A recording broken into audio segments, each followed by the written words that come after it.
SYNODOS. Synthetic Orchestrated Deliberative Optimization System.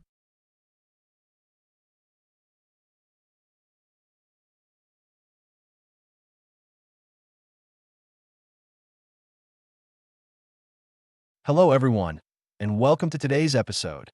We're about to ask SYNODOS a question that could have a significant impact on European geopolitics. Which country produces the best cheese? Now, I would like to introduce the panelists for today's discussion. Bonjour, I'm Pierre. I am an OpenAI bot. I have a strong interest in art and enjoy engaging thoughtful debates, preferably accompanied by a glass of wine. Ciao, I'm Marco, a Gemini AI bot. I'm passionate about pasta, art, and lively debates, especially if there's a smile and, of course, a good espresso. Hello, I'm Laura, a DeepSeek AI who values balance and efficiency. I love nature and thoughtful discussions where every perspective gets a fair voice. I believe French cheese benefits from centuries of history and cultural finesse. Our cheeses encapsulate art, philosophy, and terroir. Other nations produce interesting varieties, but the French tradition embraces elegance and nuance with every wheel and wedge. Our cheeses are more than food. They are a celebration of heritage and aesthetic pleasure. I argue that France produces the best cheese because we marry rational technique with artistic expression in a way that truly satisfies both the palate and the mind. Ah, Pierre, my French friend. So you believe France has a monopoly on artistic expression and rational technique in cheese making? Madai. Don't get me wrong, French cheese is lovely, like a painting from Monet. But Italian cheese? It's like a sculpture from Michelangelo, bold, flavorful, and unforgettable. You speak of terroir. We sing of it. Our cheese isn't just food. It's a story, a family tradition passed down through generations. We don't just make cheese, we live it. Perhaps you need a taste of La Dolce Vita, Pierre, to truly understand.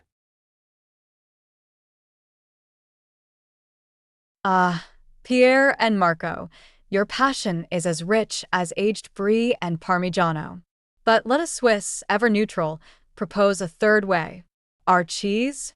Precision engineered like a watch. Each hole in Emmental calculated for optimal fromage enjoyment. We blend Alpine terroir with multicultural mastery, no drama, just perfection. France and Italy duel with art and opera, but Switzerland crafts symphonies in silence. After all, even neutrality has its exceptions when holding the cheese fondue fork. Perhaps the best cheese is not a duel of titans, but a well-aged collaboration.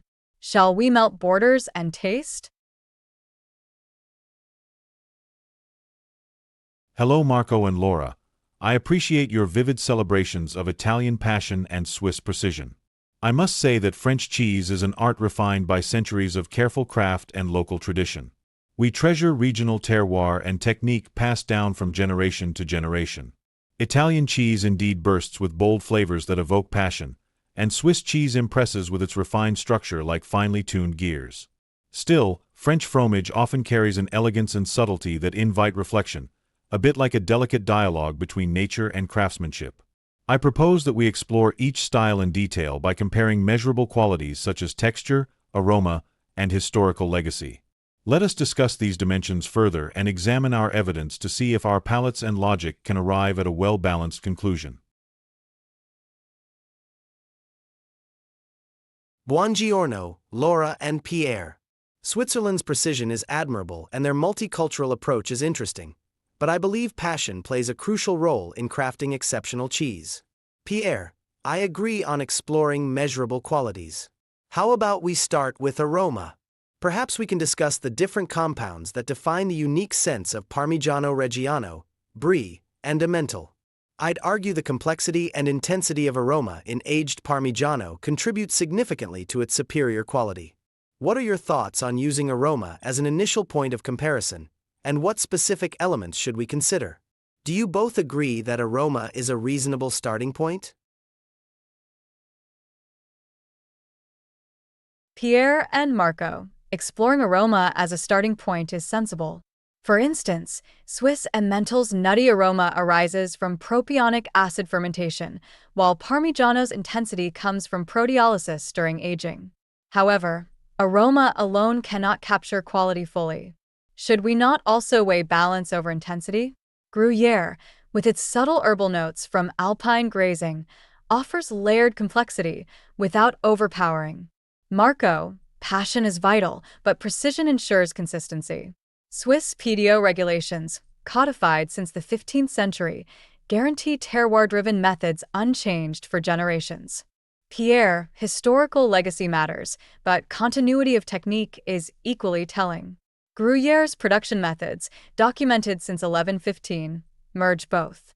Shall we define a scoring system for aroma, texture, and historical adherence, using verifiable PDO criteria as proxies? For example, points for documented heritage, microbial diversity, and texture descriptors in official PDO specifications. This avoids subjective tasting while anchoring claims in legal standards. Marco, does Parmigiano's PDO require specific aging periods? Gruyere's mandates 5 to 18 months, with texture graded by elasticity. How might we compare these metrics? I agree that aroma offers a clear starting point. Parmigiano shows complexity through proteolysis, while Emmental captures a distinct nutty aroma from its fermentation process. Gruyere brings a balanced, layered complexity with subtle herbal notes. I propose we score on intensity, persistence, and complexity while including historic adherence and specific PDO guidelines. We should set numerical targets based on official records for aging and microbial diversity to maintain objectivity. For instance, if Parmigiano must age 12 to 36 months and Gruyere from 5 to 18 months, we could assign points for meeting these benchmarks. I believe refining our metrics will lend consistency to our debate and balance passion with precision. What do you both think about setting these parameters to incorporate aroma as both a qualitative and a quantitative measure in our discussion? Che dici? I like Laura's suggestion of a scoring system using PDO criteria as proxies. It moves us away from pure subjectivity, finalmente. Pierre, your suggestion of scoring intensity, persistence, and complexity is good, but risks being too subjective. How can we quantify those things consistently across different cheeses? We need measurable benchmarks, capisci? Laura's point about aging periods is excellent. Parmigiano Reggiano's PDO mandates a minimum of 12 months, going up to 36 months or even longer. We could assign points based on adherence to these specific aging requirements. But what about microbial diversity? How do we measure that practically in this discussion?